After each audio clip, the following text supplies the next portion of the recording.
All right, recording in progress, and I want to welcome you very much to a special event about dancing and movement and what Jung talked about when he talked about these concepts. And very often I pick the topics because I have an idea, like I have an inkling there is something very interesting to talk about, especially when topics that have not been talked about so much before that I haven't seen anywhere else in regards to explorations of Jungian thought and ideas. And I think today's event will be very nice to understand some basic ideas about symbolism and how Jung sees symbols and certain imagery and how it can pop up in many, many different places and many, many different forms, but really find their commonality, which makes it then very archetypal, let's say. So it will be completely packed with examples.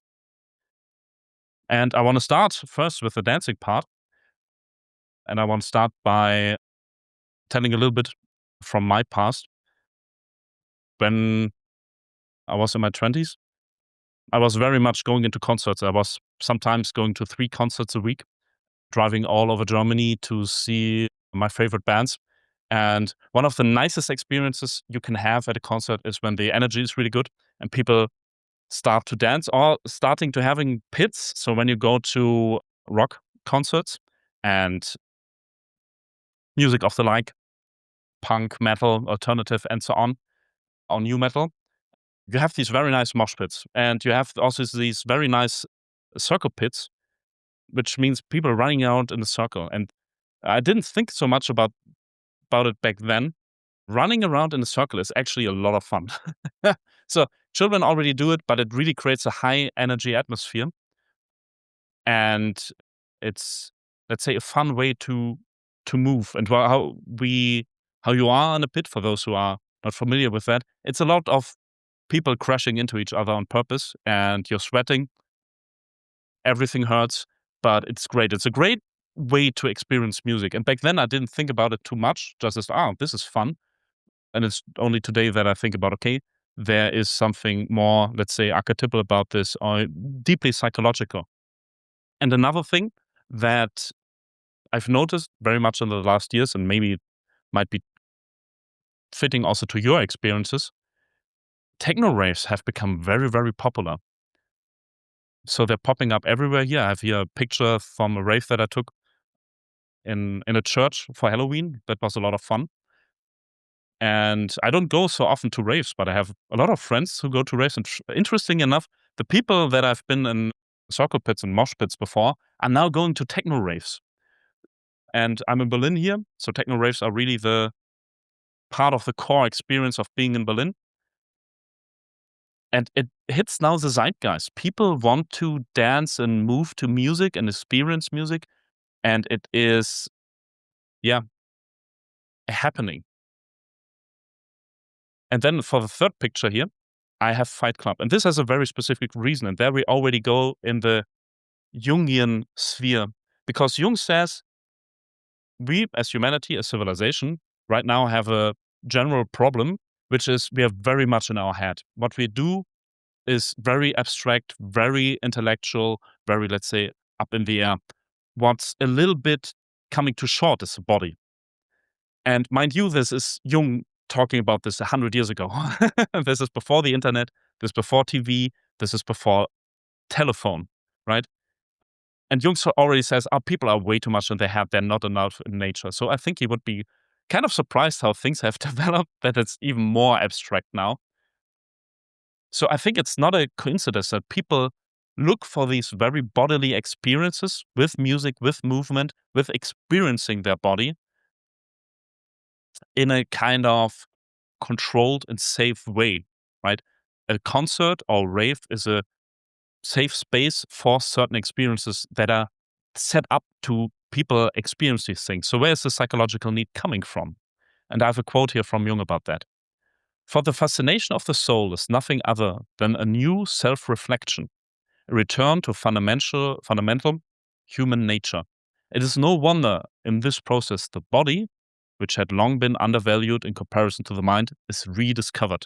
And this is what the movie Fight Club to a large part is about.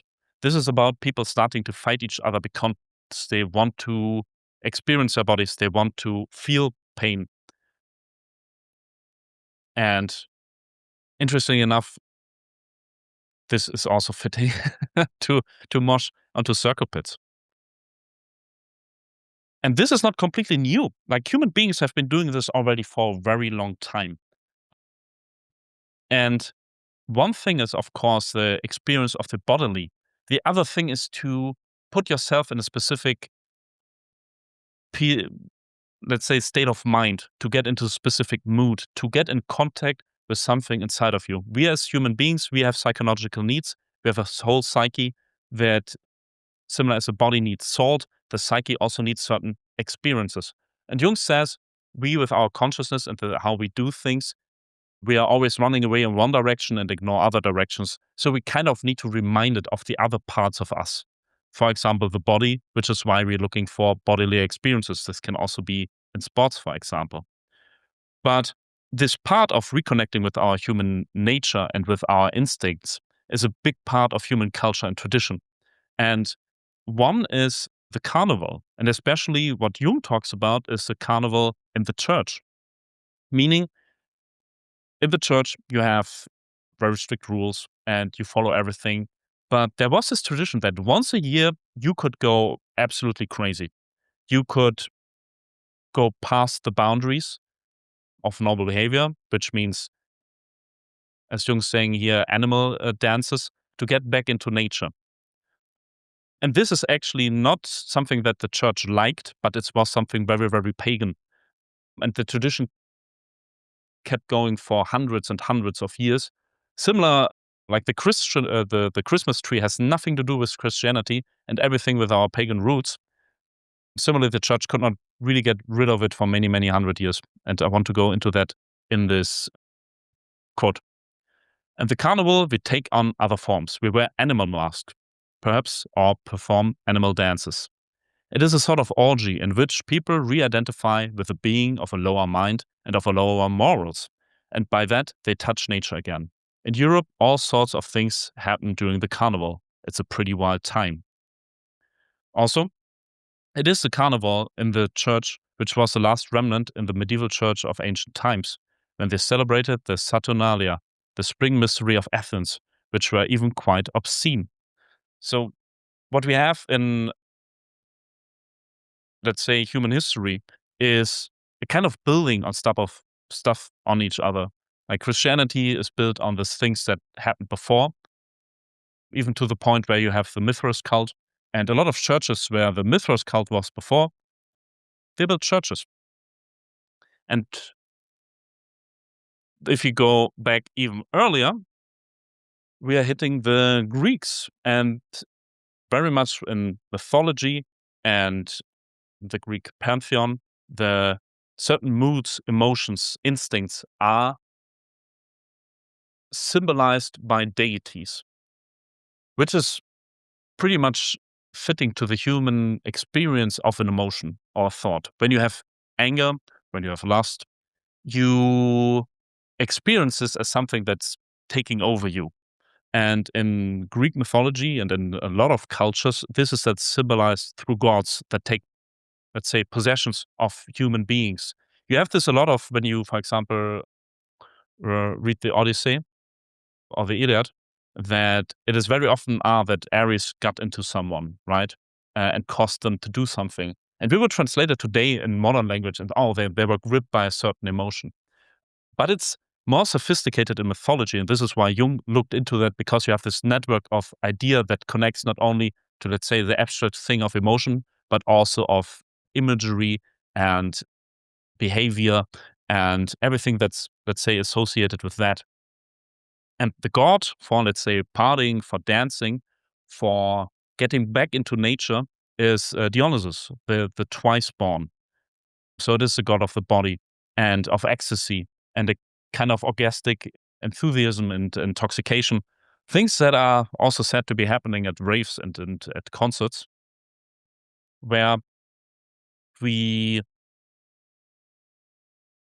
try to get into an altered state of mind, to get removed from our daily lives, but also to get in contact with something else. It's again, when the body is missing salt, you will feel it and you will create a certain hunger for something. Similar when something psychological is missing, you will try to get that back in your experiences.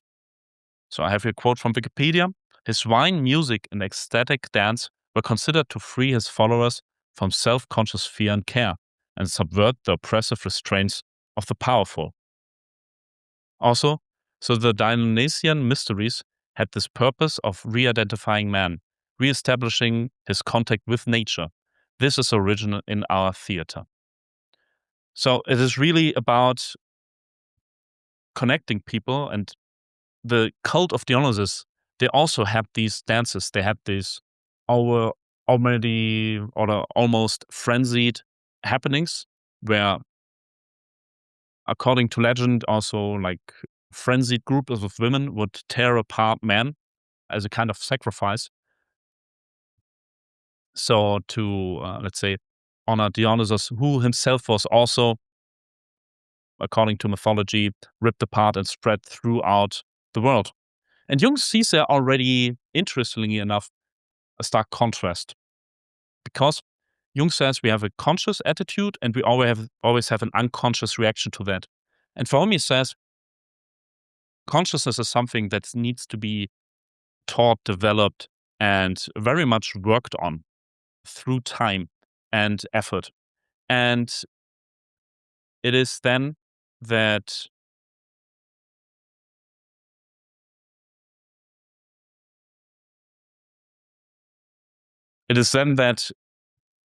the counterbalance for that is created in the unconscious. Meaning, 1 second.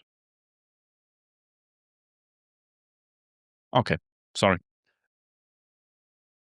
So we have our conscious, and in the unconscious, there's a counterbalance created for that.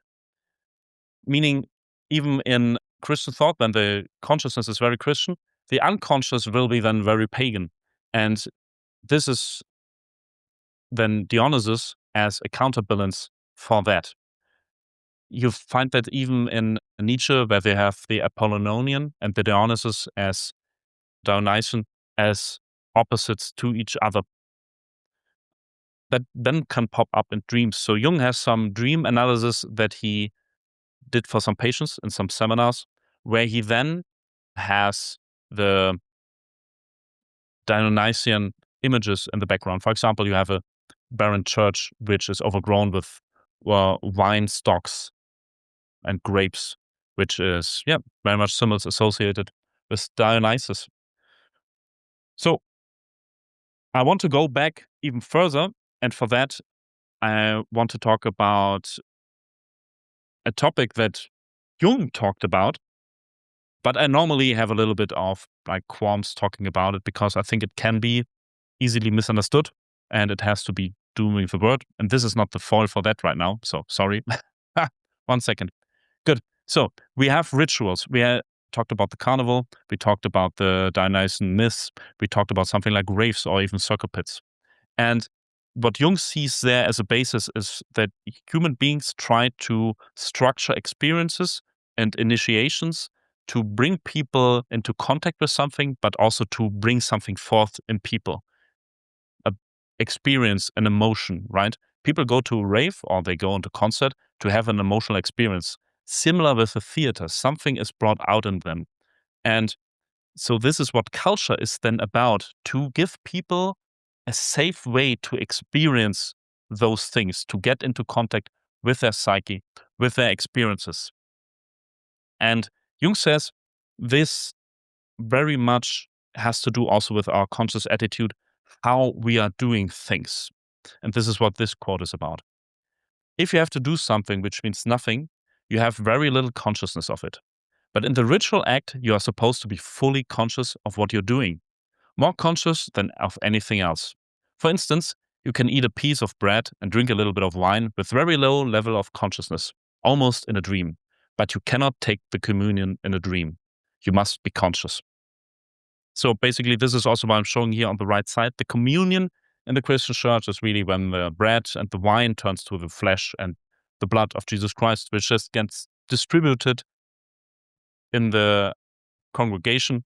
Interestingly enough, very closely aligned with the myth of Dionysus, where that he also gets spread around in the world. So we have there some archetypal similarities, up to the point that the church even argued like, oh yeah, Dionysus was a kind of precursor and preparation for Jesus. This is how everything gets connected to everything.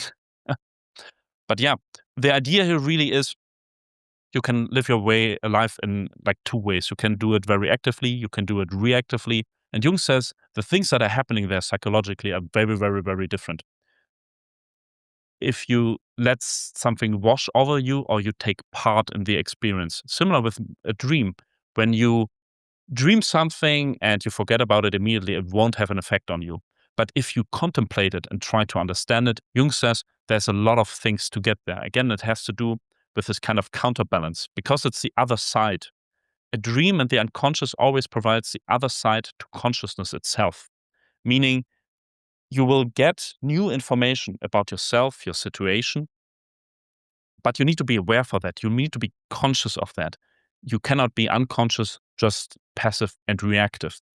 So what a lot of rituals are about, that you very with intent and attention and care do something. You have this a lot, for example, in Chinese or Japanese tea rituals, which are incredibly hard to learn, take an incredible amount of time, and are very, very detail oriented with a lot of rules. And this is to make people then very aware of what they're doing so that it can become part of consciousness.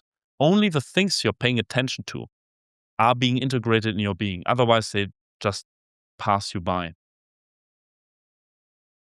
Of course, you're having a little bit of a balance that you need there because you're getting people in contact with things in, let's say, a ritual that they normally don't are in contact with, which is their instincts, which is their human nature.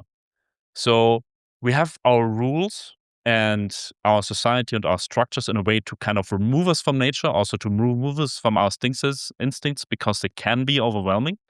But at the same time, you have to connect people to that. And Jung talks a lot about the overwhelming impression that the unconscious and the forces there can make on people on the consciousness. So this is what this quote is about. Instinct is never individual. It is always legion. Whenever you are living according to the instincts, you get into the collective. You cannot help it because instinct is collective. Yet, if you don't live in that instinct, your life is wasted. So when you live with instinct, you are all right, yet you are collective. And the example is what's happening in mobs, for example. Right? You can be, of course, in a concert and you can be, or at a rave, you can be carried away by the emotion, by the experience, by the shared commonalities with strangers that you don't know. But at the same time, when you have a mob that's, I don't know, rioting or making crazy things, this is also an emotion gripping people, but causing them harm. And this is what I meant with that we have certain institutions to allow people to experience that safely. They need to experience it, but at the same time, it can be overwhelming. So it is always a balancing act. And now I wanted to go into what's happening even earlier in human society and psychology. And this has to do with the name primitive. Jung uses that term really a lot. And this is why I also want to talk about it. But also today, this is connotated very often negatively, especially when we talk about it in context of behavior or of people. So to give context, what primitive doesn't mean in Jungian psychology, and in quotes, should you encounter it, it doesn't mean a specific group of people, even though he talks about primitives, but it's not like that he singles out single groups of people. It's nothing that is negative or worth less, and it's also nothing that should be abolished or distinguished or extinguished more. So when Jung talks about primitive, what does he mean? How it's supposed to be understood? For him, it just means earlier. It means we as humanity have a certain psychological development that happened over time. And primitive means just stuff that happened earlier or was more prevalent in the past. For example, he would call the Roman Empire primitive because of their psychological state, which is again not a value judgment. It is rather saying, okay, this means earlier, but not backwards. Also, he says our psyche is in certain layers. And I think people know this and heard this about before, that we have a reptilian part of the brain, which means there are certain structures in the brain that are so old that we share certain commonalities with other animals with that. And we have the same in our psyche, meaning we have different layers, different structures that serve different purposes, and they're always with us, and we kind of have to deal with them. So even today, big parts of our psyche are what Jung would call primitive, again, which is nothing negative, but rather describing a certain way of functioning. And this is a very symbolic or superstitious, pre-scientific way of thinking. Again, meaning scientific does not mean good or advanced or anything. It's just a different way of thinking. So a lot of things that made sense to our ancestors naturally are very, very unusual to us today. So, for example, the understanding that dreams are not supposed to be taken literally, but rather symbolically, you would not need to explain that to people in the past. But today, you need to go more into that. So a lot of art and culture that was created in the past makes perfect sense if you think symbolically, but today we're rather confused. For example, the virgin birth, right? Or resurrection. And if you look at those things literally, you're then rather confused by what is happening. But there's a part deep in our psyche that kind of gets what it means. So Jung says primitives, again, meaning not a specific group of people that is living anywhere in the world, are all quite natural psychologists, precisely because they are not psychologists. It happens to them. Unfortunately, the views they hold correspond to my views. So that's why people think I'm a primitive and I practice demonology. Jung really goes deep in the human psyche. He tries to fundamentally understand it. And he says this primitive part is an extremely big part and a part that is most people not aware, because we are, again, very far removed from, with our consciousness, what human nature and natural living actually is like. Us now sitting in front of a laptop or smartphone, conversing over the internet with voices that we hear from somewhere. This is not a natural thing. So it is then that we need to reconnect with our body, with our nature, and do that in structured experiences. So this is just to give a little bit of context for the next quotes when Jung talks about primitive. And of course, we have dancing not only since raves and mosh pits, but human beings have been dancing for a very, very long time. And how Jung approached that and thought about that is really interesting. And this is why I wanted to do the event. So, primitive dances are often circular in form. There's usually a fire in the center, and in the dances I've seen, the outer circle is formed by the warriors, the inner circle by the women, and the circle in the innermost center by little children. So we already have this, it's moving in a circle, it's forming a circle, it's acting in a circle. And further, before they go hunting, for instance, or to make war, they celebrate certain ceremonials, particularly dancing, which gets them into the mood of hunting or of warfare. Then, when they return, they must celebrate another rite, which gets them out of mood of those activities. So again, it is this concept of saying we have a ritual, and the purpose of a ritual of custom is to invoke certain things in the people participating, in a certain mood, a certain emotion, a certain pattern of behavior, an archetype that can be brought forth through circumstances. And these circumstances are designed in the ritual. And further, they dance perhaps. And dancing is not a pleasure to them. It is really work. They dance till they are exhausted.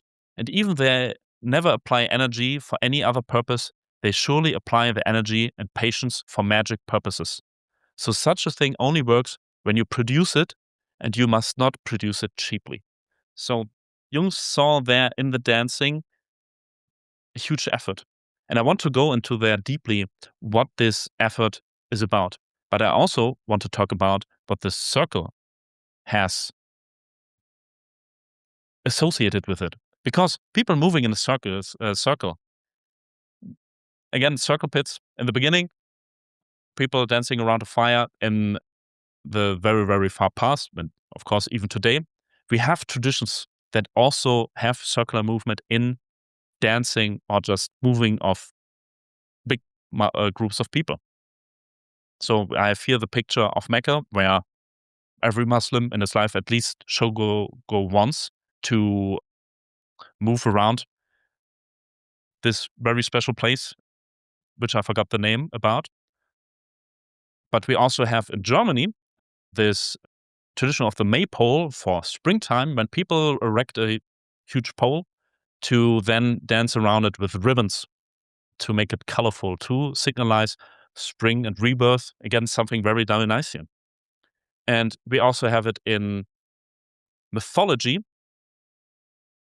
where this is the story from the Bible of the Israelites trying to take Jericho. And this is what this quote is about.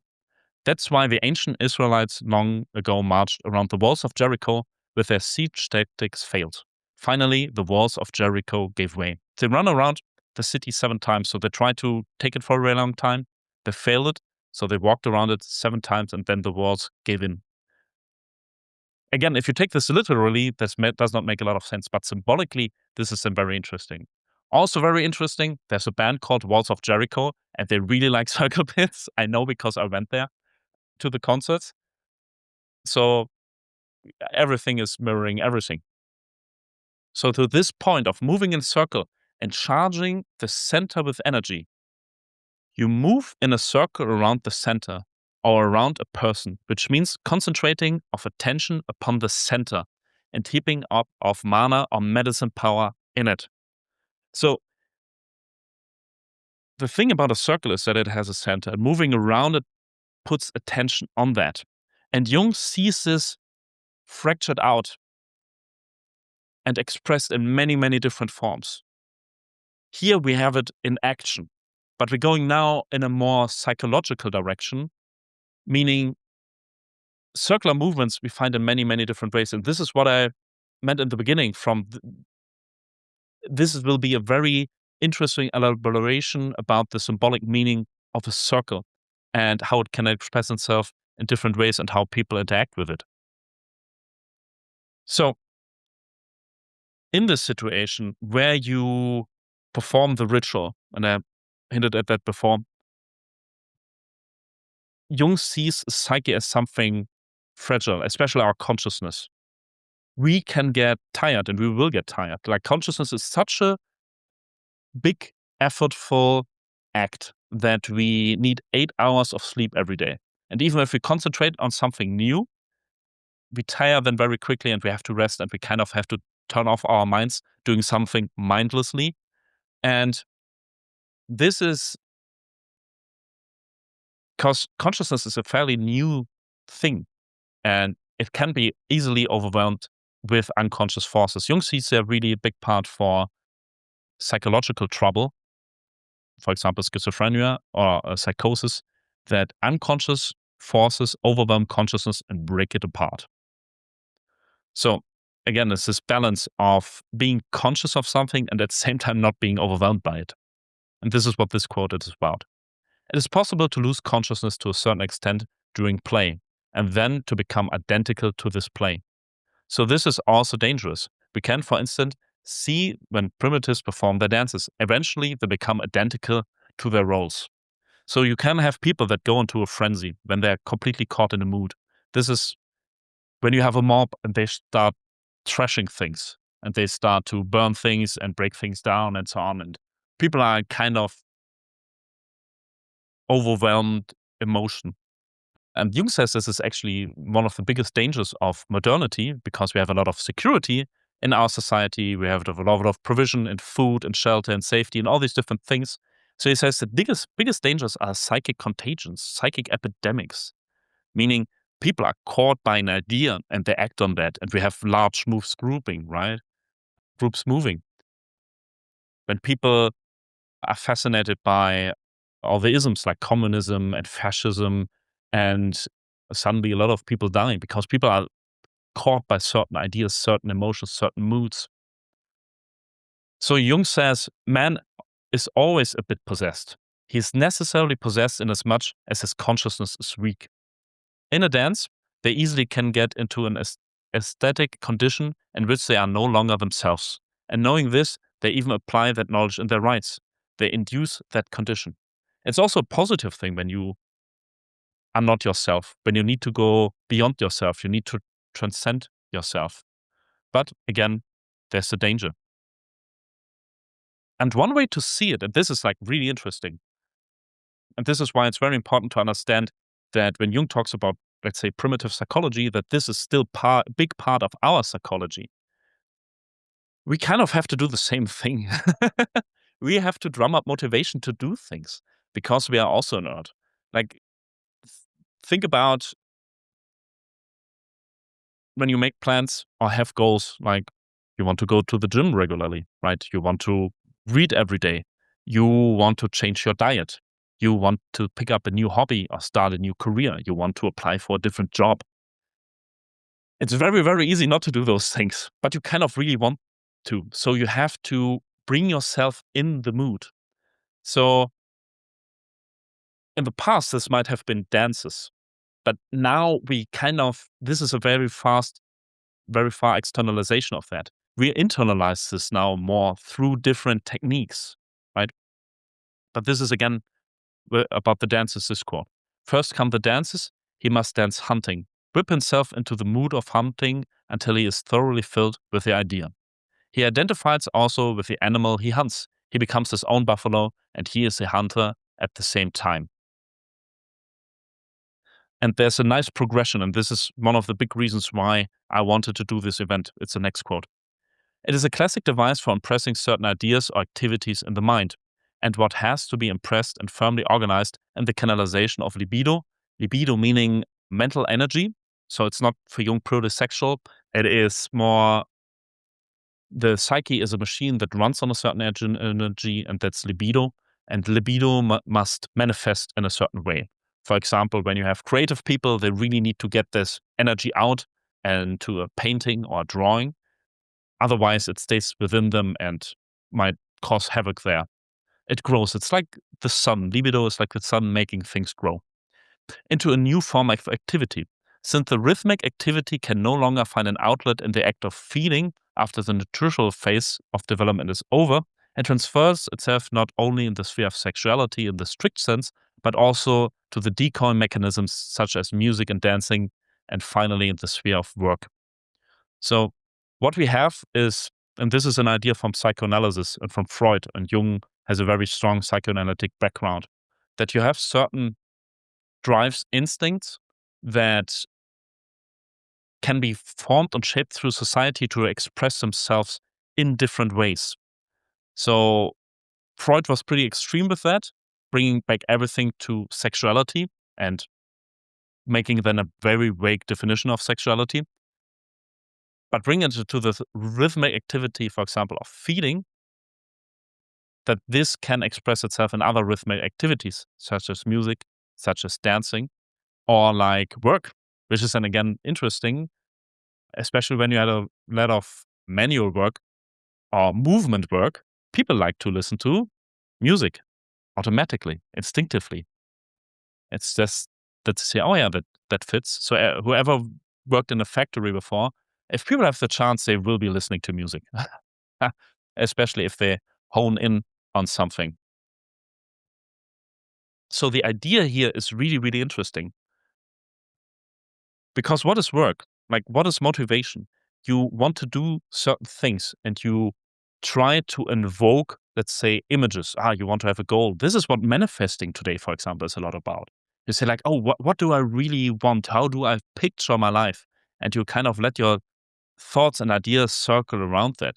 And you talk with people about it to get a better understanding and better grip about it. So you're mentally circling around a certain topic to infuse it with energy, to bring it to life. So I hope it becomes clear what I'm trying to do here with the different examples and the different, let's say, stages of human or areas of human activity that then express the same kind of idea. And Jung, of course, brings us very much into psychology and psychotherapy because he was a therapist, he was a psychologist, and what is happening there inside of people. And this is what this quote is about. From this, we can conclude that analysis actually involves a circumambulation, so moving in a circle. One could say that without further ado, that the technique, as we understand it, and if one can speak of a technique at all, is observation, that is, contemplation. For this reason, I believe that one should not undo or destroy a dream that one does not understand by tinkering with it. Instead, it should be contemplated from all sides and filled with libido, and that it begins to live and finally give birth to its inner meaning and tendency. And that way, one performs what the mandala and the circumambulation mean. So this is when you, for example, have a problem, right? You have a problem, you talk with people about it, and you might not be completely aware what the problem is. So you're kind of walking around the problem. You try to check, okay, what is this? What is that? Is maybe this wrong? Like, you're feeling bad. You have feeling yourself in a bad mood. And it's like, oh, what am I actually unhappy about? What is bothering me? What's the problem? And this is what other people help with, right? They try to also observe and watch, okay, is this maybe a problem? Is this maybe a problem? Is this maybe a problem? So you're trying to cover territory and you're running around the problem, trying to understand it and bring it forth out of the dark. Like, oh yeah, this is actually my problem. This is what I did not understand. Similar when you try to figure something out, like a mystery, like a puzzle, you're also going around in circles, trying to bring in the pieces and say, like, okay, this all points to something. There's something in the middle that connects everything. So I have to apply my mind consciously and willfully and purposefully to bring this forth, to bring it to the world. And suddenly it pops out as an insight from the unconscious in consciousness, where we can then observe it and understand it. Like, oh yeah, now I get it. That's the problem. Oh, this is what I've been looking for. And it's so interesting because Jung makes this connection to, oh, that's people running around in a fire, right? This would be the very literal approach. Oh, people are running around a fire because it's a celebration. And the deeper psychological understanding is like, oh, this is expressing something fundamental about how humanity works. And this is how Jung sees culture as an expression of our psychology. Same with mythology, with Dionysus, and these rituals and traditions that we have, that it all comes back how our psyche functions. That means observing these external things gives us an idea and impression about how we work internally. And Jung mentioned mandalas, and this is a very big part of Jungian's thought and ideas about the self, because a mandala is always a circle. And Jung sees this, again, circle expressed in many, many different ways, in symbolism and imagery, but again, also in behavior. Not only in human beings. He writes, when a herd of elephants are frightened, they push the females and the little ones inside, and the males, the warriors, are outside. That is the most natural way of performing a protective mandala. This again mirrors what he described before about the dances of the primitive tribes. Warriors outside, children inside, it's a protective circle. And the mandala itself also is a protective circle in the psyche. He says when people are in a huge distress and they find their lives very, very chaotic, the psyche sends a kind of symbol to reassure them that a structure and an order is possible. And he says that's the mandala. And there's really different kind of mandalas. We know them mostly as pictures, as I have it here, as a round circle with like circles and areas inside, and can also be square. But Jung says that's not the only way how to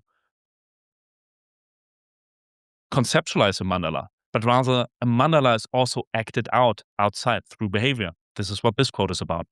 It is surely a mandala, and that it always means a protective circle against the surrounding fire, against that thing which mixes one up with worldly events or with the bewildering facts of one's surroundings, which sweeps one along in a stampede, for instance. Again, we draw psychologically boundaries where you say, this is us, this is not us. And this creates a safe area in which we operate. And Jung calls that consciousness.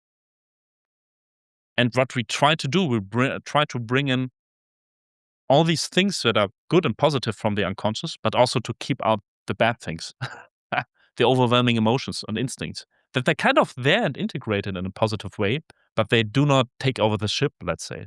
Similar with a garden, right? A garden is a piece of culturally cultivated land, meaning I have a border around it, I have a wall, and inside everything is structured to a certain, let's say, hierarchy or order. And Jung says this is what we try to do in our psyche. We build our consciousness, we develop to then bring in all those unconscious contents, all these ideas in a harmonious, positive manner. And Jung says this is so fundamental in our psyche that even blind people know this. So this is what this quote about. I don't know how a blind person dreams of mandalas. Mandalas are also formed with the hands, danced and depicted in music. When a mandala is created, all the circular and square forms known to humans play a part in it. So we act out mandalas. And if you want to find mandalas in your own dreams, it's then very important. It can be very imagistic. It can be as a picture is here, but really pay attention to things that are in a circle or they move in a circle. That took me also quite some time to find out because Jung talks about it at the very end of some seminar, that it is not only a circle itself, but it's moving. Mandalas are moving. And that already helps to recognize a lot of them. So what is like a very big psychological movement that's happening within us? Jung sees the psyche as structured very, very much. And there is a center point to our psyche and to our acting, and that is the self. So we as the ego, as you can see here in this diagram, we are on a path around the self. And the interesting thing about the self is actually us if we would have integrated everything that is us. So how we are right now is not how we will be in the future. We will be more in the future. And like the ultimate endpoint of everything that could be us is the self. And he describes that the ego is kind of circling around the self. So self-knowledge reveals the fact that the soul's natural movement is not in a straight line, unless indeed it have undergone some deviation. On the contrary, it circles around something interior, around the center. And also, from him and his own experiences from his life, during those years between 1918 and 1920, I began to understand that the goal of psychic development is the self. There's no linear evolution. There's only a circumambulation of the self. Meaning, the journey that we have psychologically in our life and the actions that we do, it revolves around a point. And this point we are not necessarily aware about. We kind of have to pay attention and be conscious of that what we do points to something. There's a commonality at its core, and we're going around it. And we kind of have to bring this forth. We kind of birth the self through our actions, through the process of individuation, and enrich it with energy through our actions, and consciously bringing there something forth. And this is what I find so cool. And this is why I was very excited to talk about this topic, because you can connect there a lot of different things of human actions, behavior, history, mythology, symbology, dreams, and so on. And I want to summarize now what we talked about now. So the symbol of the circle is ubiquitous. That means we find it in many different spheres of human action and also experience. And the purpose of that is that there's something in the middle, and this something has to be brought forth. And this can be expressed in people moving in a circle, for example, when they dance or they're in a circle pit. But people also circulate around their thoughts about the topic and contemplate. And in we in our cultures have this codified and formalized in rituals, in imagery. And th- the most beautiful thing in here I find is this is how we live our lives. Ideally, when we do it purposefully and with attention and with care, we kind of dance around ourselves. We dance around today, now, around our future selves and bring that forth through our actions, if done right and with enough care and attention. And I want to thank you for your attention while I was circling around this topic, trying to bring it forth and trying to make it interesting and understandable to you. And I hope I succeeded. And I'm very much looking forward to the discussion part right now, where we can then share and exchange some thoughts and ideas. And before we go into that, want just to do some very quick announcements. One is for the next online events. I do events every 2 weeks, normally on a Wednesday, but because of some scheduling, I have to do it on a Tuesday. So in 2 weeks, we talk about very, very interesting book of Jung, Ion, and it's so much that we will talk about the first 4 chapters first, which will be really great and great introduction into Jungian psychology. And also 2 weeks later, there will be about the self-help Jung. So how can you apply Jungian ideas into your normal life in behaviors, let's say, which is a request I got very, very often. So I'm looking forward to that. And I will talk about archetypes again and the inferior function. And if you liked what you heard, there's a way to support the help desk. So there is the possibility for donations, but also what I will start doing now is to upload the video recordings of the presentations of the events so that you also have the video material to that. So I will upload, of course, the audio version as a podcast in roughly 2 weeks, but I will provide the video version basically immediately if you want to have it for later reference, for example, with the presentation. This is right now a little bit on a pay what you want basis. I would be very happy to get that, let's say, positive feedback. And yeah, I really hope I can provide people here with something of value. Good. For the discussion part, I hope we got rid of the Zoom bombers. If not, I also have some further ideas to kick them out. And yeah, so just some ground rules.